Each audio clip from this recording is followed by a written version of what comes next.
Buenas tardes. Una semana más nos reunimos en torno a nuestras prácticas meditativas y a un intento de comprensión cada vez más profundo de lo que realmente somos. Y en esta tarde os quería proponer una práctica rigurosamente meditativa que se dirige de manera incisiva e inmediata a lo que realmente somos. Es la práctica que venimos a dar como nombre Yo Soy. Cuando pensamos en nosotros mismos, la mente siempre nos define con un añadido. La mente dice de nosotros, yo soy esto, yo soy aquello, incluso a veces hasta por el mecanismo de la comparación. Soy esto, soy más que, soy menos que, etc. Pero en realidad, y a partir de lo que ya vamos viendo y de lo que podemos experimentar en la práctica meditativa, venimos a caer en la cuenta de que hablando con rigor, hablando con propiedad, no somos nunca esto o aquello, sino que somos más bien lo que es consciente de esto o de aquello. Cuando hablamos de esto o de aquello, estamos hablando de objetos, estamos hablando de realidades, por tanto, como veíamos en el último encuentro, impermanentes y transitorias. Estamos hablando del mundo de las formas. Pero está claro que desde la comprensión que tenemos de nosotros mismos, además de una forma inmediata y me atrevería a decir autoevidente, la comprensión que tenemos de nosotros nos hace ver que no somos un objeto, no somos un contenido de la consciencia. ¿Por qué? Porque todo lo que son objetos y contenidos de consciencia son algo susceptibles de ser observados por nosotros mismos. Entonces, a partir de ahí, de esa comprensión experiencial, no es difícil terminar reconociendo que yo no soy, en rigor, ningún contenido, ningún objeto de la consciencia, sino al revés, aquello que es consciente de todos los objetos y de todos los contenidos. A esto le llamamos genéricamente consciencia de ser. Y si lo pusiéramos en una afirmación en primera persona, habría que decir así: nuestra identidad es yo soy.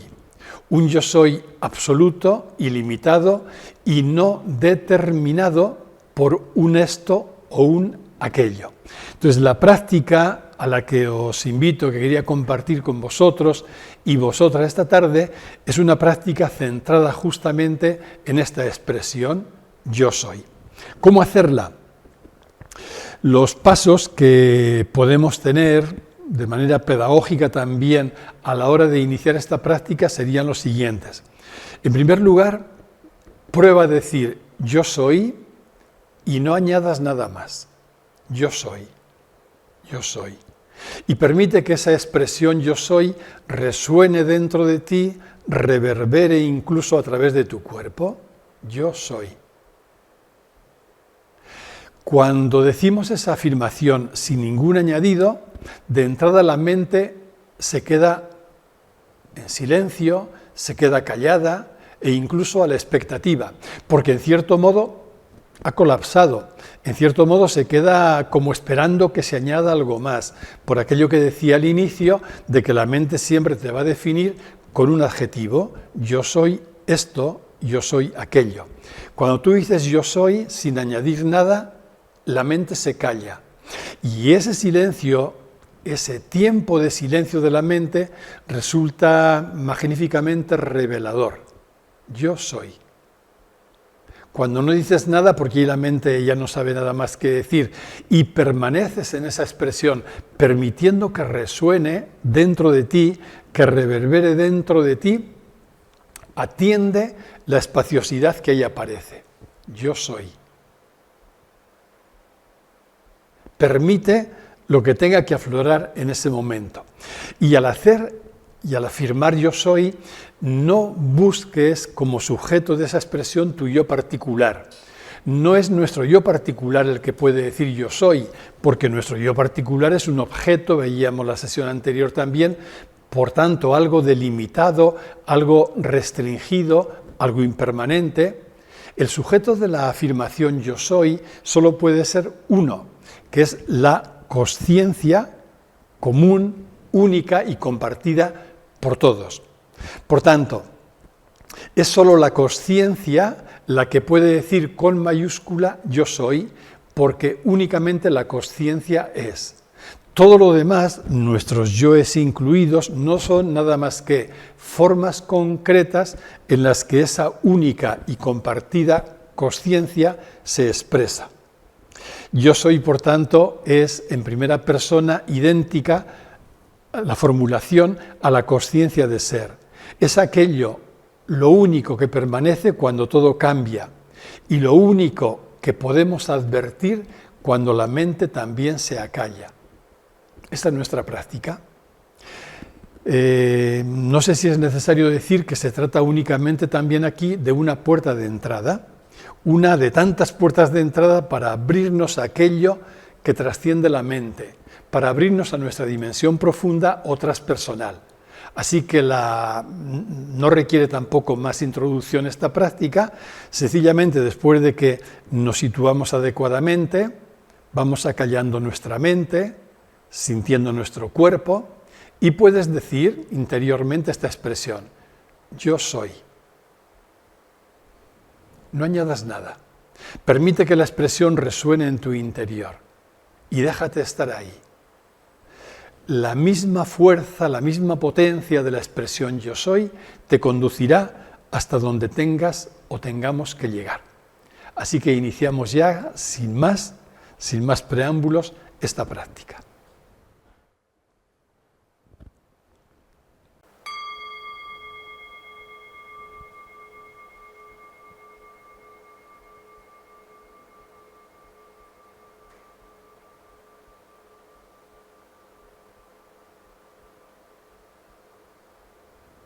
Como siempre, puedes empezar tomando conciencia de cómo estás sentado y sentada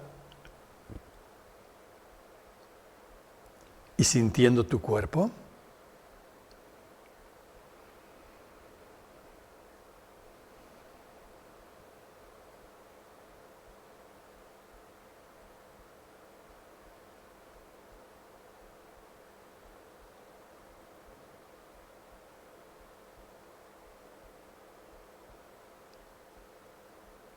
Dentro de tu cuerpo, hazte consciente ahora de tu respiración.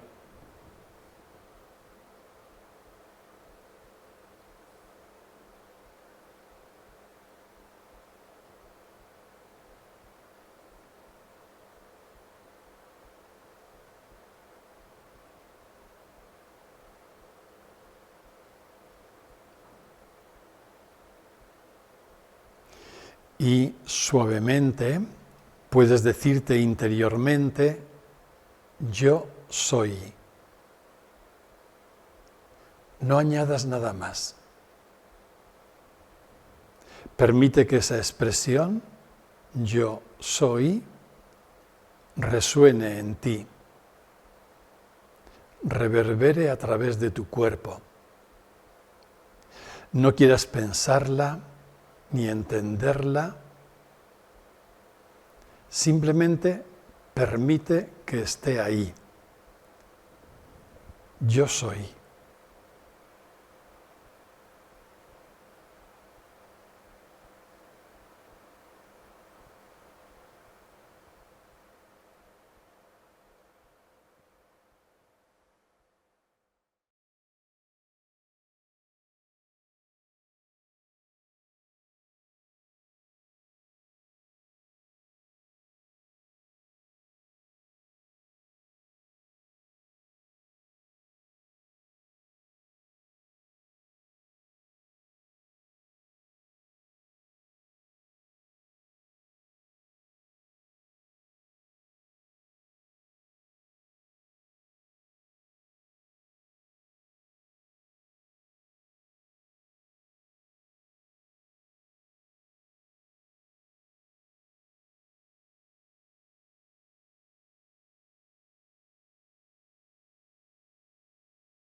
Hacemos una respiración profunda, pausada.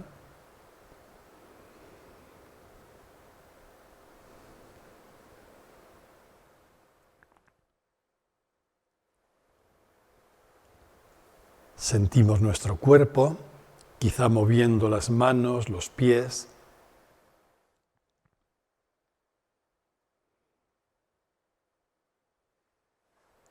Y poco a poco abrimos los ojos, tomando conciencia del espacio que nos rodea.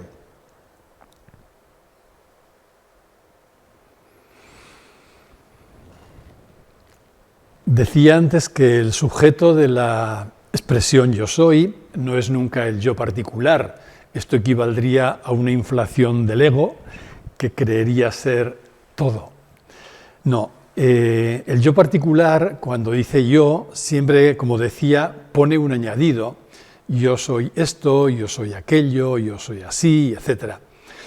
El sujeto de la expresión yo soy solo puede ser la consciencia, yo soy. ¿Qué buscamos, pues, con esta práctica meditativa? Entendiendo lo de buscar solo en un sentido también pedagógico. Lo que buscamos, por un lado, es acallar la mente, lo cual significa acallar el ego, acallar el yo, es decir, yo soy. Ante esa expresión, la mente se va silenciando, yo soy. Pero al mismo tiempo, en segundo lugar, lo que buscamos también con esta práctica es abrirnos a la comprensión experiencial de nuestra verdadera identidad. Lo que somos en profundidad, lo que realmente somos, no es este yo en el que se está expresando. Lo que somos es esa única consciencia. Por eso cuando vamos dejándonos ahondar en la experiencia de yo soy,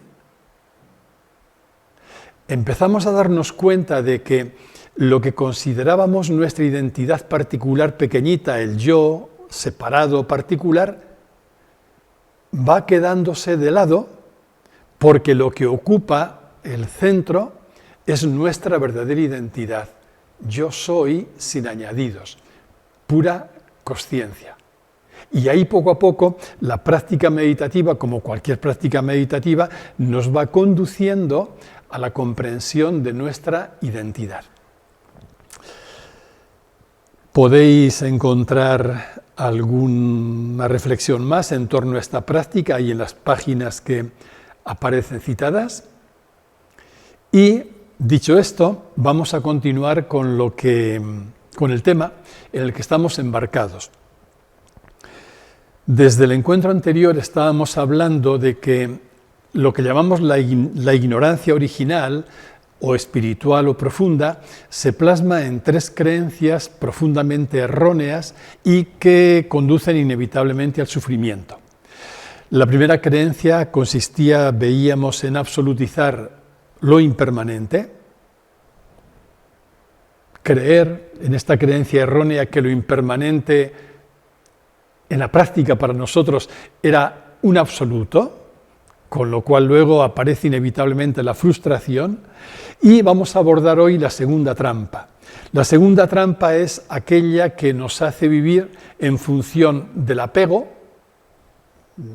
todas sus acepciones, y en un afán de control. Es la trampa del apego y del afán de control. Y es importante ver que ambas cosas, el afán de apegarnos, el afán de controlar, lo que buscamos con ellas no es nada más que seguridad. Aquello que constituye la primera necesidad del ser humano, ¿no? Sentirse seguro. Pero, por eso son trampas, cuando buscamos la seguridad a través de estos dos caminos, lo que descubrimos es que en lugar de seguridad nos aportan confusión y sufrimiento. Por eso la búsqueda se revela en ambos casos tan compulsiva como errada, como equivocada. Por otro lado, es curioso constatar, también tiene su sentido, que tanto el apego como el control constituyen signos de identidad del ego.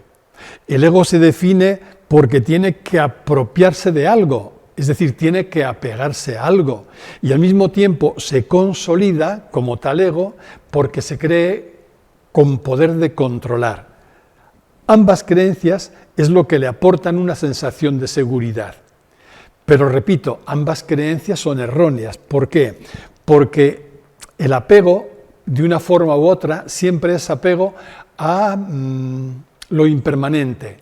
Y lo que es impermanente termina pasando, termina desapareciendo. Con lo cual, si yo me quiero apegar a algo para sentirme seguro, y este algo al que yo me apego es impermanente y desaparece, quiere decir que a no mucho andar sentiré frustración, veré que aquello era un fracaso y ahí aparece el sufrimiento. Y lo mismo ocurre con el control. Queremos tener la sensación de controlar porque esto nos da aparentemente poder, nos da fuerza, pero aquí la ironía consiste en que en realidad no controlamos absolutamente nada. Ni siquiera controlamos cómo se hace la respiración en nosotros en este momento, cómo se está haciendo todo el proceso digestivo, no controlamos qué será de nosotros en cuanto pasemos por esa puerta. En rigor, no controlamos nada.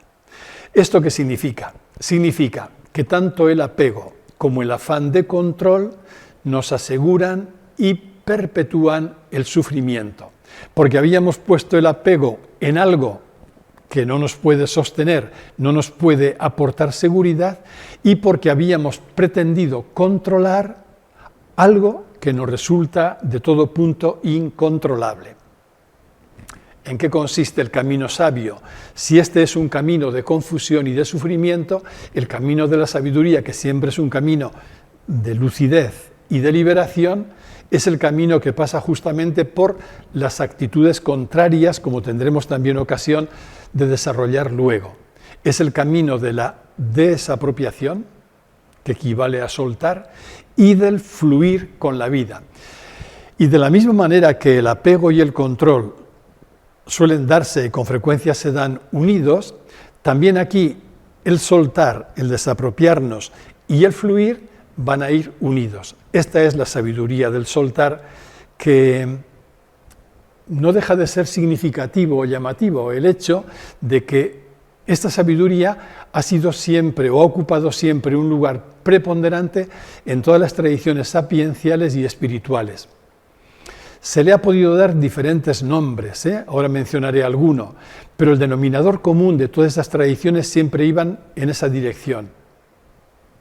Suelta, desapégate, desaprópiate. Así, por ejemplo, en el budismo se habla mucho de desapego. En la tradición mística cristiana se ha hablado mucho de desasimiento, era una palabra muy querida y muy repetida, por ejemplo, en Teresa de Jesús. Se ha hablado también mucho de vaciamiento, se ha hablado mucho también de desidentificación. En definitiva, todo significa lo mismo, es la sabiduría del soltar. Y ahí nos movemos también los humanos, entre el afán de apegarnos y controlar por un lado, como armas, decía, de nuestro ego, y este otro anhelo de desapropiarnos, no aferrar, soltar, fluir incluso, que nos viene como de una intuición más profunda. Entonces nos encontramos atrapados entre, si se puede hablar así, entre dos voces, la voz de la mente y la voz de la sabiduría. ¿Qué dice la mente? Fundamentalmente va a decir controla. Y esto tiene todo un proceso. El objetivo de este mensaje de la mente, como decía, no puede ser otro que la seguridad, la gran necesidad siempre pendiente y, por supuesto, nunca al alcance del propio yo. El yo pretende una seguridad que él mismo no se puede otorgar, con lo cual está condenado al fracaso, como decía, y a la frustración. Pero el objetivo sigue siendo pendiente. Buscamos seguridad y no podemos prescindir de ella. Desde la mente se cree ver que el medio para conseguir esta seguridad es el control. Es como si desde chiquitines nuestro cerebro hubiera asociado seguridad y control y nos hubiera dicho un mensaje más o menos de este tipo. Si quieres sentirte seguro, necesitas controlar.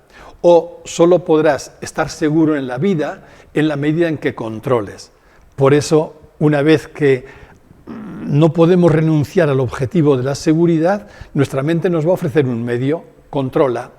Y esto, quizá tal vez desde niños, nos ha podido hacer o convertir en personas muy controladoras, o quizá mejor dicho, con propiedad más que controladoras, con afán de controlar.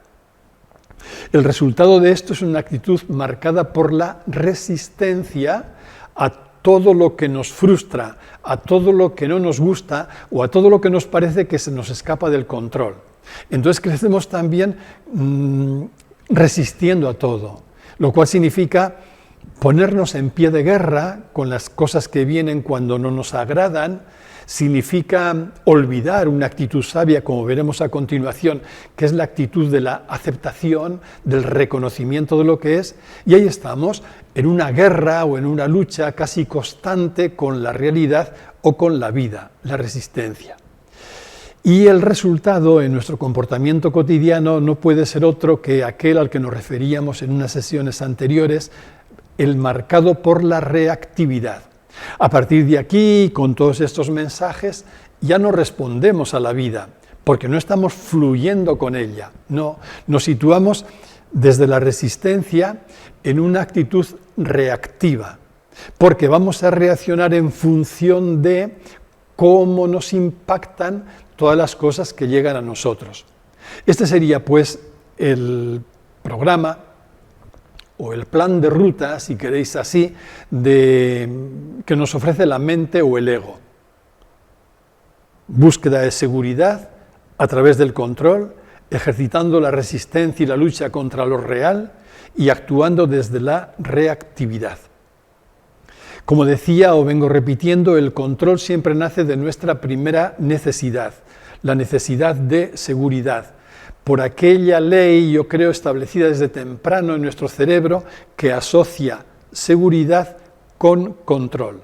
Por tanto, como decía también, si yo vivo convencido de que mi seguridad me la va a otorgar el control que yo tenga sobre la realidad, el resultado viene servido. ¿Qué ocurre? ¿Qué ocurre con este ego que busca a toda costa su seguridad, ignorante de que él no puede dársela jamás? De este ego que pone no solo su fortaleza, sino incluso su razón de ser, su consistencia y hasta su misma sensación de existir, la pone en el apego y en el control. ¿Qué ocurre?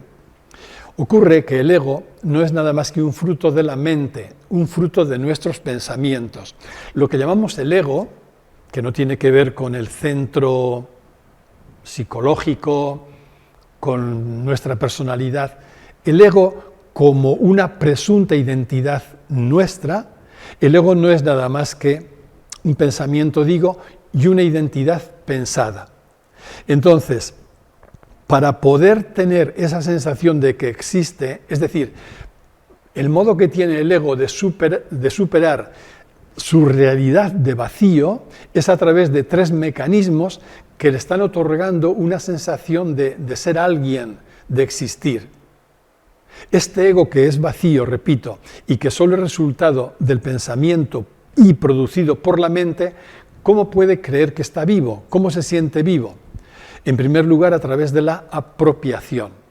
Por eso el ego es una máquina de apropiarse, y todo aquello que ve que lo puede fortalecer, sean objetos, sean relaciones, sean logros, sean posesiones, sean creencias, sea su propia imagen, automáticamente tenderá a apropiárselo, porque al apropiarse es como que recarga su batería. Digamos de otra forma para entendernos, que lo que llamamos ego es como un parásito. Un parásito no puede vivir por sí mismo, solo vive porque chupa o roba energía aquello que se pone a su alcance. Pues bien, a este mecanismo de robar energía para poder sentirse él existiendo, le llamamos apropiación. Y es lo que define el modo de funcionar del ego.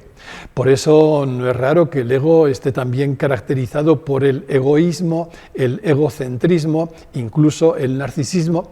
Son nombres diferentes para referirnos a este mecanismo de la apropiación. Y hay otro dato que corrobora también esto que vengo diciendo, y es que en un niño el ego nace el mismo día en el que el niño dice mío, mío.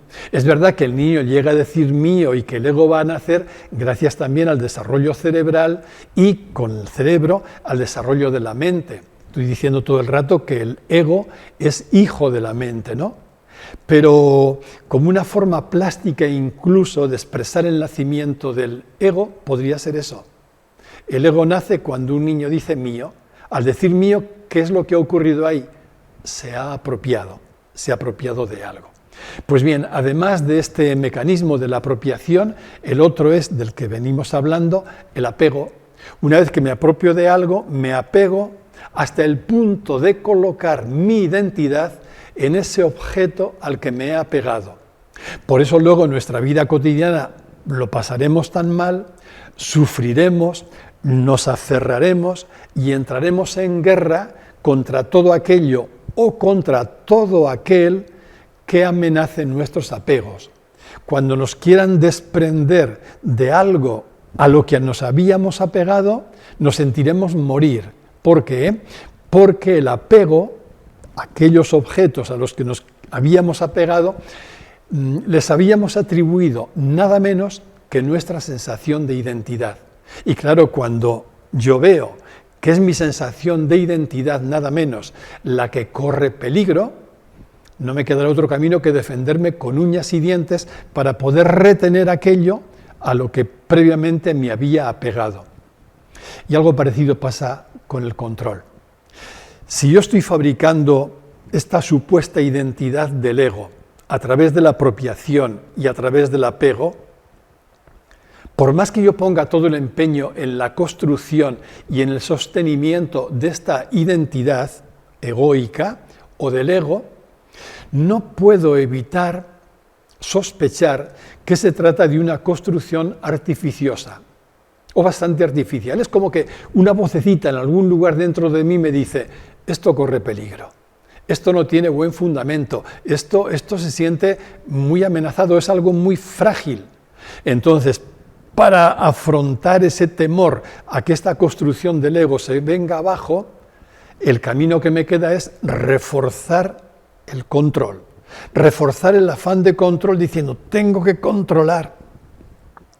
Todo esto se puede resumir en algo quizá más simple, ¿no? Y es que mientras estamos identificados con nuestro ego, estamos ahí en esa nube de ignorancia y de confusión acerca de lo que somos, no podremos vivir sin miedo y sin tensión. Es imposible. ¿Por qué? Porque considerarme como un ego desgajado de la realidad y separado de la vida me llena de miedo. Me llena de miedo porque digo, esta vida que yo creo tener y que quiero sostener a toda costa, ¿cuánto me durará? ¿Cómo hago para no perderla, no? Y junto con el miedo, la tensión. ¿Qué esfuerzo tengo que hacer para sostener esta vida que no quiero que se me escape? Y cuando hablo de vida se puede referir a cualquiera que sea los objetos de nuestro apego. Como veis, esto se traduce en la práctica en una forma de vivir realmente agotadora, porque una existencia que tiene que asegurar, entre comillas, su propia seguridad a través de la apropiación, el apego y el control, una existencia que se mueve entre el miedo a perder y a perderse en definitiva, ¿no? Y la tensión por amarrar aquello que teme perder, no puede terminar sino en el agotamiento más extremo y siempre de la mano del sufrimiento. Pero volvamos a nuestros mecanismos. Lo que busca el ego a través del apego, que no deja de ser también un juego de palabras, apego, es el modo como el ego busca sostenerse, es su autoafirmación. Es decir, el ego siente que está vivo por aquello que posee. Entonces no es raro que el ego se embarque en una carrera que nunca tendrá final, en una carrera de aferrarse, de acaparar y de poseer. En concreto, Cuanta más sea en la práctica nuestra identificación, consciente o inconsciente, con el ego, mayor será nuestro afán de apego, nuestro deseo de aferrarnos a todo. ¿Por qué? Porque es el modo de autoafirmarnos. Yo me afirmo porque tengo mucho y cuanto más tengo, más creo ser. De ahí viene esta conocidísima ecuación, ¿no? Vivir es igual a tener. O como dice aquel otro refrán también, tanto tienes, tanto vales. Porque hemos hecho en algún lugar de nuestro argumentario ahí, hemos hecho esta equiparación. Yo soy, yo existo, yo me afirmo gracias a lo que tengo. Esto a través del apego. Y a través del control lo que buscamos, lo que el ego busca es seguridad y dominio. En definitiva, el control lo que nos otorga, lo que soñamos que nos otorgue, es como una sensación de poder. Un ego controlador es un ego que tiene poder. Y el que se cree estar en la cima de algo, que puede manejar determinados hilos, cree que tiene mucho poder. Y claro, el poder es una carga poderosísima para darle al ego una sensación de existencia, para autoafirmarlo y para hacerle sentir que está vivo también. La paradoja, como dice el recuadro de arriba con todo humor, es que no podemos controlar no ya todo, sino prácticamente nada. Es como este muñequito que está metido en una especie de piscina de plástico dentro de un océano infinito y queriendo controlar el océano. Pues no, Roberto, de ninguna forma vas a poder controlar todo. Y aquí encontramos nuestra paradoja y la clave del sufrimiento. El control y el apego prometen seguridad y bienestar. Es verdad, y por eso los anhelamos tanto, por eso los estamos deseando, porque lo que buscamos no es tanto controlar o apegarnos, lo que buscamos es sentirnos bien, sentirnos vivos, sentirnos poderosos, en definitiva, sentirnos seguros. Esto es lo que prometen, el control y el apego. Sin embargo, la realidad es que siempre van a acabar en frustración y nos van a asegurar y a perpetuar el sufrimiento. No hay otro. Por esa contradicción evidente de la que vengo hablando desde el principio. Estamos poniendo la seguridad en algo que nunca nos la puede dar. Estamos poniendo nuestra seguridad de estabilidad y de firmeza en algo que es absolutamente impermanente. Van a conducir siempre, este afán de control y de apego, van a conducir y van a terminar en frustración por dos motivos, que al final no es nada más que el mismo dicho en dos niveles de profundidad. En primer lugar, por la naturaleza impermanente de las formas, le estoy exigiendo que me dé seguridad a algo que no es seguro. Estoy queriendo aferrarme para todo el rato, para toda mi vida, a algo que es transitorio, que es efímero. Eso no puede conducir nada más que a la frustración. Y por otro lado, quiero estar controlando algo que es imposible controlar por esa misma impermanencia. Así que el primer motivo por el que el control y el apego no pueden otorgarnos nunca lo que prometen, y son un engañabobos muy peligrosos, al mismo tiempo, el segundo motivo es la ignorancia original por la que nos identificamos con el ego. Y esta es la raíz última. Claro, mientras yo esté identificado con el ego, no podré renunciar ni al apego ni al control. Porque soltar el apego, la apropiación, y soltar el control es idéntico a, exactamente igual a, disolver el ego. Un ego que no quiera apropiarse de nada y un ego que no quiera controlar no existe. Porque son sus señas de identidad, repito, ¿no? Entonces, mientras yo, o cuanto mayor sea mi identificación con el ego, más será mi tendencia a apropiarme, a pegarme y a controlar. Y la identificación con el ego es directamente proporcional a lo que estamos llamando nuestra ignorancia original. La ignorancia original no es desconocer ciertas cosas. La ignorancia original, que llamamos también ignorancia espiritual, no es la de pasar de determinados conceptos, contenidos o creencias. Hay personas, quizá por el ambiente en el que nos movemos, que cuando oyen hablar de ignorancia espiritual, no se piensan cosas extrañas, fruto de nuestra historia quizá, pero piensan, por ejemplo, que ignorancia espiritual es no conocer demasiado o determinadas creencias o conceptos espirituales. No, la ignorancia espiritual significa desconocer lo que realmente somos. Entonces, en esta ignorancia, llamadla como queráis, original, espiritual, profunda, nos ventilamos nada más y nada menos que el núcleo último y, en definitiva, aquello lo único por lo que realmente vale la pena vivir. Decir que es imposible controlar todo no significa negar nuestra necesidad de organizarnos, o dicho de una forma más redonda. Una cosa es la previsión inteligente, tener una agenda, y otra la ansiedad de anticipación, que es ya un trastorno emocional. O dicho de otro modo, una cosa es planificar y otra es controlar. Claro que necesitamos planificar. Planificamos la jornada, planificamos la semana, planificamos el mes, planificamos todo el rato. Tenemos una agenda y en este mundo nuestro sin agenda no podríamos vivir. Eso está bien, pero lo que ya no, y esto no hace sufrir, porque podemos planificar dentro del reconocimiento de la impermanencia de lo real. Otra cosa es el afán de controlar. Cuando yo transmuto esta planificación sana por un afán de tener todo bajo control, ahí entro en la rigidez y en el sufrimiento. Y lo mismo vale para el apego. Una cosa es tener y otra, radicalmente diferente, es ser tenido o ser poseído. Porque todo aquello a lo que yo me aferro termina esclavizándome, ¿no? Termino quedando aferrado por aquello a lo que quise aferrarme.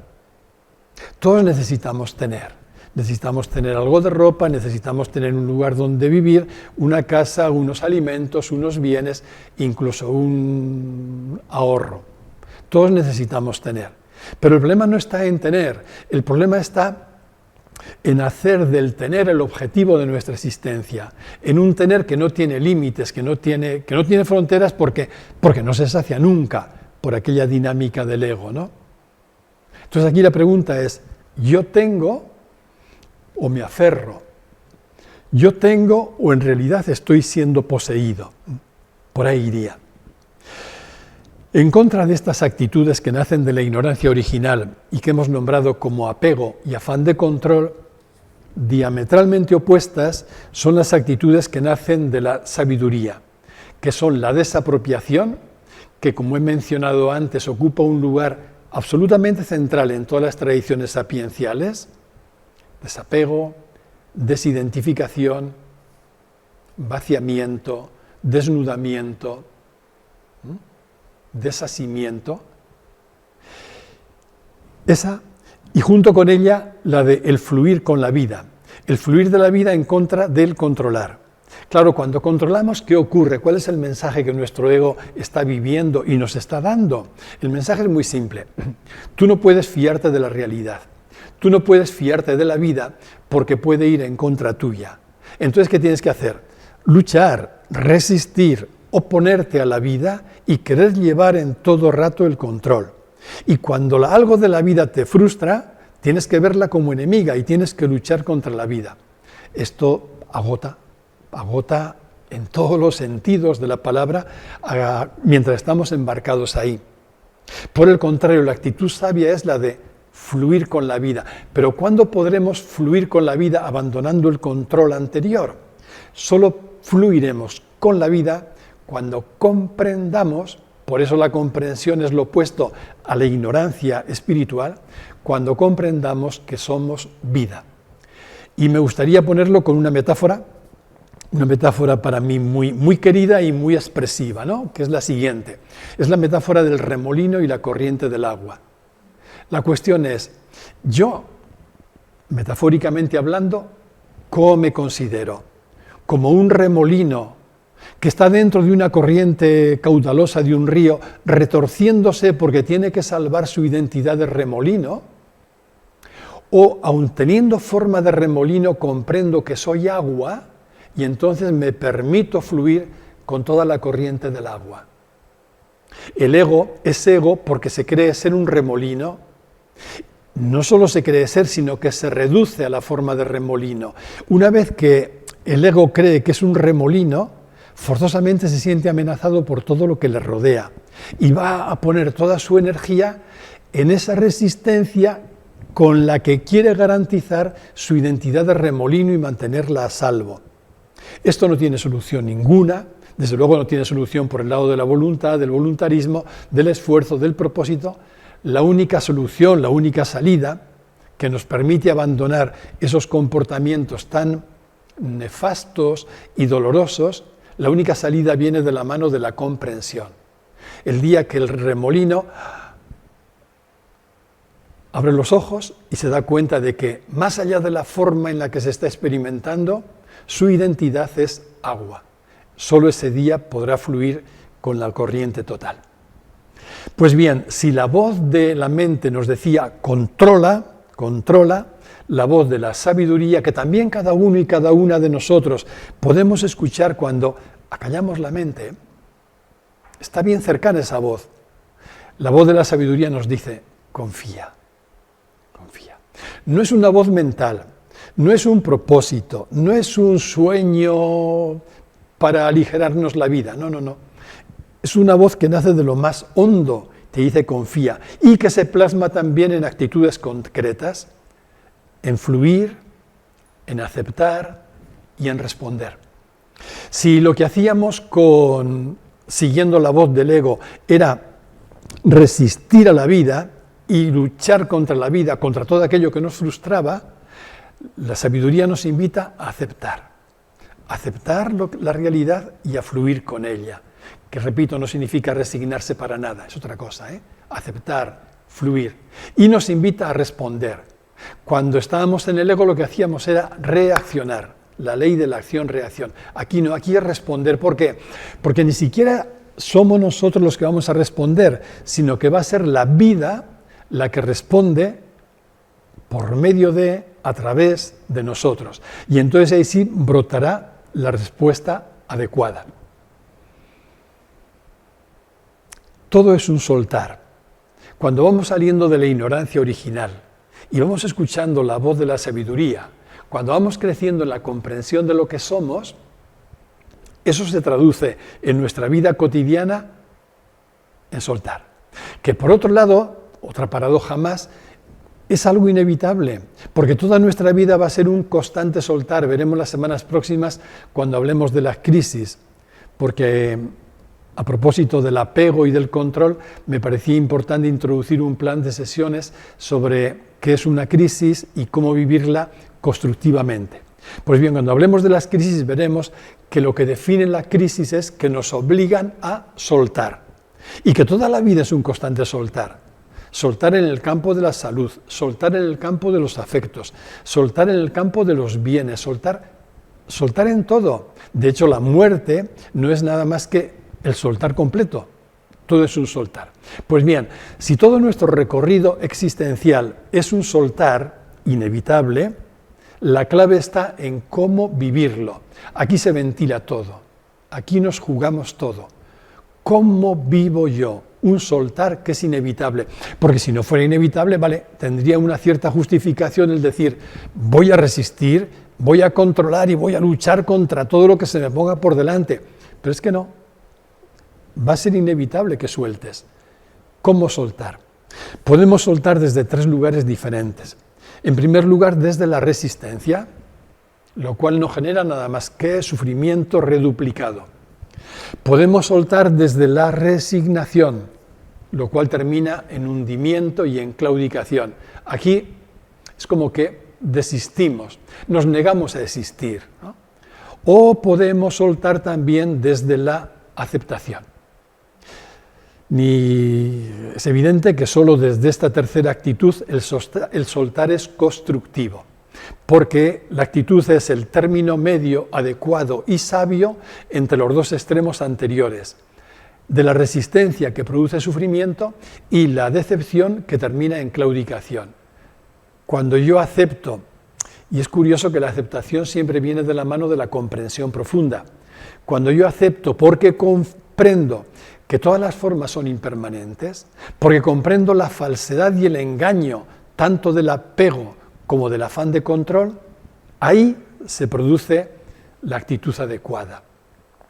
La aceptación, por eso como la confianza, decía, nace de la comprensión. Y es aquí una clave que nos viene también de la mano de la psicología transpersonal para poder vivir todo este proceso con sabiduría. La clave no es otra que el reconocimiento experiencial de la impermanencia. Es comprender, saber que no hay forma alguna capaz de sostenernos y que no podemos controlar el futuro. No hay nada, ni formas materiales, ni formas mentales, ni creencias, por sagradas que nos parezcan, que nos puedan sostener ni otorgar seguridad. ¿Por qué? Por la naturaleza impermanente de todas las formas. En definitiva, porque ningún fenómeno tiene naturaleza propia. Nos pasa como con el arco iris. Vemos un arco iris, podemos quedarnos admirados además por la belleza del arco iris. Pero si nos aproximamos, si nos acercamos realmente a conocerlo, veremos que no existe. Era una ilusión óptica.